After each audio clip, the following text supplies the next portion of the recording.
What a difference a day makes. So, I have cancer. Didn't see this one coming at all. I think I live my life particularly well. I have a great diet. I work out 5 to 6 times per week. I have fantastic water intake. You guys always see this 3-liter gallon that I bought off of Amazon not too long ago. And I make sure I try to drink one of these a day. I've always been if I see something going wrong on my body, I'll go out to the doctor and get it checked out. I've always had a degree of anxiety when it comes to my health. A few months back, to be honest, I don't even know when. Let's say January, February. It might have been before that. It might have been after that. I don't even know. My head is still going through it. I noticed that there was a nodule or like a lump or really small, really tiny on my right testicle. Now, I didn't immediately go get it checked out because I feel like I'd touch it at one time and it would be there, and then I'd touch it another time just feeling around and it wouldn't be there. So I just kind of just let it go. Months had gone by, and then again, I feel like I'd feel it, and then I wouldn't, right? Fast forward to a week ago. And when I tell you that it wasn't in the back of my mind at all, it was not in the back of my mind. I decided to get an annual checkup, an annual test, physical. I talk about it all day on the channel, the reasons that you should make sure that you're checking out on at least a yearly basis all of the vital signs and report to your doctor if anything looks amiss, you got any weird colored spots, things of that nature. So we're going through the physical, and I'd ask for STD test just because I'd like to do all of that on a yearly basis just to make sure everything is in tip-top condition. And it just popped into my head after asking for the STD test. I was like, oh yeah, doc, I also noticed something down there. And, he was like, really? I was like, yeah. He was like, asked me to drop trowel, right? And he was doing his doctor thing down there. And he said, I kind of see what you're saying, but like, it just feels like, and he named like all of the cords that hooked up to it. I don't know the name of the stuff. I'm not a doctor. So I think you're fine. I don't think we need to do anything further. I said, well, what would be the next step if I wanted to do something else to look further? And he said, we'll give you an ultrasound. I said, is an ultrasound painless? Because, guys, I haven't been through anything like this before in my life. I've got my tonsils taken out. That was probably the most, one of the most egregious things because, back in the day, they talk about getting your tonsils taken out, and they had the, they go like step by step, and the Tanner girls were eating ice cream like that next evening. Well, the same evening, no, getting my tonsils taken out as an adult was serious recovery. Anyway, I digress. And he said, no, ultrasound's not painless, you fool, or something that he said to that nature. And I was like, okay, cool. Let's go get her done. So we did. And I believe that was a Friday. And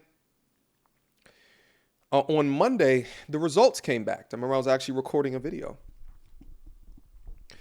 Results came back, and I'm flicking through. I looked through the STD panel, glowing remarks. Check. Everything is okay. All right. Everything is good. I close that one down. I open up the ultrasound, and I look at the ultrasound, and it's divided into two different. It says left and right. Left, everything A-okay, but right didn't say everything was okay. Wright said it was a dense mass that was formed about 2 centimeters in size, and that malignancy was suspected. So this is Monday. So I started to freak out. And I gave the hospital a call because I thought it was just so weird that I'm like reading this and no one had called me. No one said anything to me. So I called and I told them what my concerns were, the backstory, just like I told you guys. And then I just got this test result back. What should I do? What does this mean? He said, the doctor will call you back. Doctor didn't call me back that day. That was a difficult day, to say the least. That was a difficult day. The next day, I called. I said, hey, listen, I got to know something ASAP. They said, okay, cool. I checked my messages. The message is from my doctor that says, hey, sorry, couldn't get in contact. We had a firestorm emergency. I'm referring you to this urologist/oncologist. Now, the urologist is like the type of doctor that works on like the urinary tract, and oncologist is a cancer doctor. And I'm like, okay, I know it says malignancy suspected, which at the time I don't know if it's cancer suspected. And you should go see him. So I call that doctor and like the initial assistants, they couldn't see me until like a week and a half from when I called. And I was concerned with that, very concerned. So Wednesday morning or Tuesday evening, I called and I expressed my concern for when they'll be able to get to me. And they said, okay, we understand. Apparently, but sometime between Tuesday evening and then Wednesday morning, the doctor took a look at the ultrasound and then said, we want to see him right away. Okay? That's today. That's today. So I go into the office and I sit down and wait for the doctor to come in. And he comes in and we start having a conversation. I start going over kind of what are the things that I've been seeing. And he says to me, has surgery been scheduled yet? And I'm like, surgery? What are you talking about? He says, oh. So I begin to have this conversation with this doctor who really just blurts out. And really, I'm not ragging on the doctor, but how else do you tell someone this information? That they took a look at the ultrasound and there's a 99% chance that it's cancer. And we're going to have to remove your right testicle.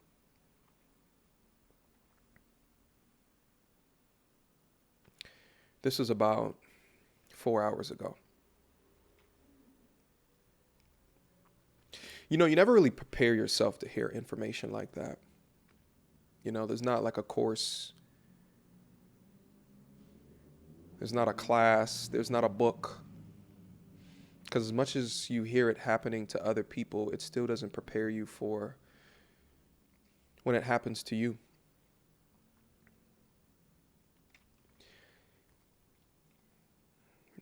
I go through great lengths in order to take care of myself, take care of my body, make the correct decisions. And I think a degree of that is because I want to try to control everything in my space, because I know to a degree, if you control the things in your space, then it increases the likelihood of success. However, there's lightning strikes that can happen within your life. They're unexpected.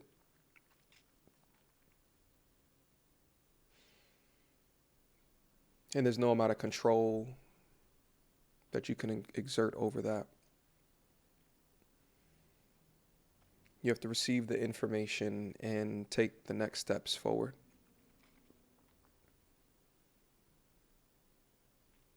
So that's what I'm going to do. Take the information and go forward.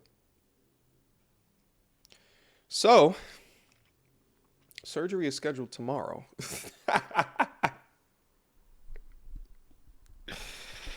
And it still feels weird even communicating that, like still weird. I just got this diagnosis and they said, no, we gotta, I said, tomorrow. They said, yeah, tomorrow. I said, wait, hold up.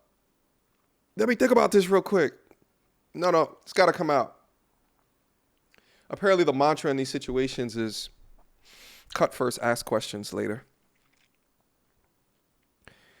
One of my other initial questions after, because I was in a fog, like I said, I wasn't expecting that. I mean, to a degree, I had been kind of laughing and joking regarding having my right nut removed right before I went into the hospital.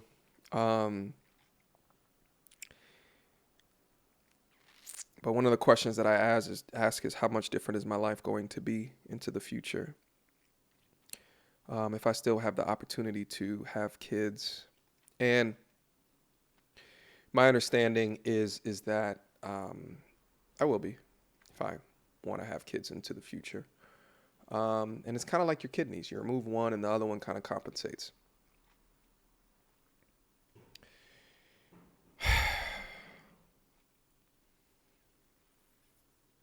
I'm terrified. Not going to lie. Not going to act all macho. Like I got all the answers. Like I know what's coming. I'm terrified. I'm just being honest. Yesterday, I was in the boxing gym giving these cats work. You understand me? Work. My form is, you know what I mean? It's getting where it needs to be. And today, I have cancer.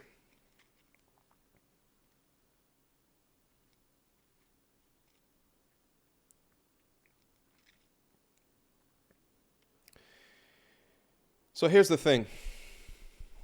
I don't know, or the doctors don't know, what stage that it is or what grade that it is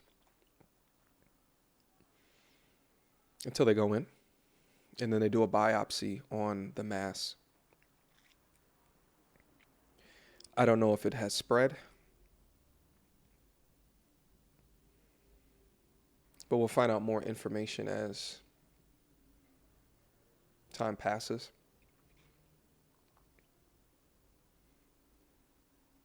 Hopefully I caught it early enough. I'm a little scared that I didn't go in as soon as I saw something, or felt something rather. But you get caught up in life. You get caught up in the highs, the lows, the wins, the losses. You just keep going forward. You keep working. You keep executing. You keep showing the work. You keep showing those receipts. You keep going.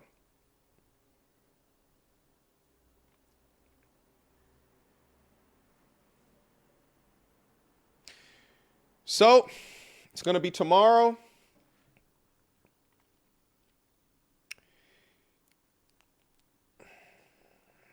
I don't know when I'll be back. As you guys already know, this means the absolute world to me.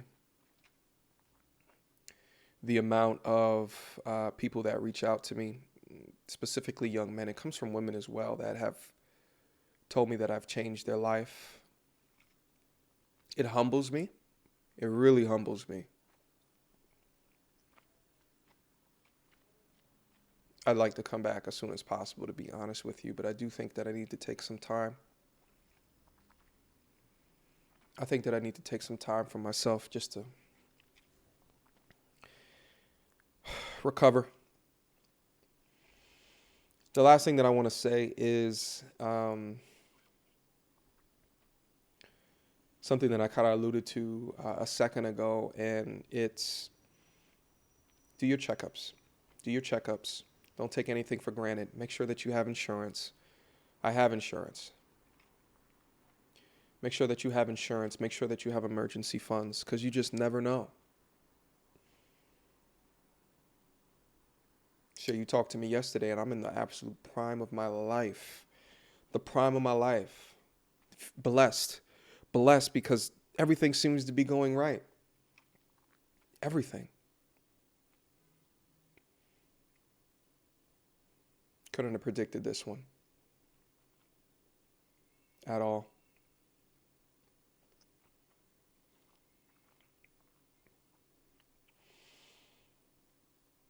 Take care of yourselves, right? Get those checkups. One thing that I've always said when I do like the financial streams is that, everybody's all worried about money, how they can get to the bag. And I said, unless your health goes out, then all that money shit don't matter. It don't matter at the end of the day. The grind, the hustle, the action. Because you never know where your ride's going to be over. And I'm not saying that my ride's going to be over. In fact, those that catch it early have a 95% success rate. So I don't know if I've caught this early. I hope that it is, because I think 2 centimeters is not large. That's actually what my main doctor says, is that there's some people that come in and it's just like, dude, what are you doing? Like, you should have been in here,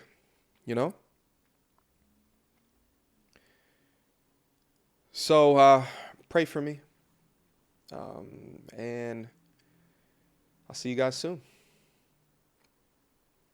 Peace.